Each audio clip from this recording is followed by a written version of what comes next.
December 2023। Total bill হয়েছিল 692। সেখান থেকে 10 টাকার চিপসের প্যাকেট ফেরত দিয়ে 120 টাকা মাইনাস করে দেওয়া হয়েছে। 572 বিল হয়েছে টোটাল।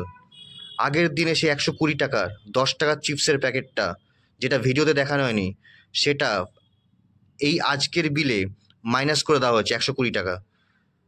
তাই বিল হচ্ছে 572।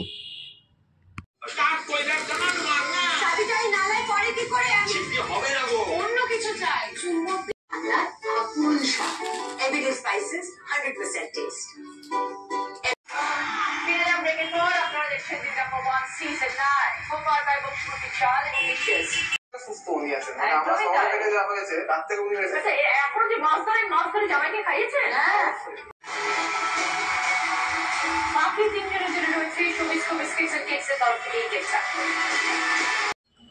10 টাকার চানা চিপস টোটাল 20খানা প্যাকেট আছে, 160 টাকা কেনা পড়েছে।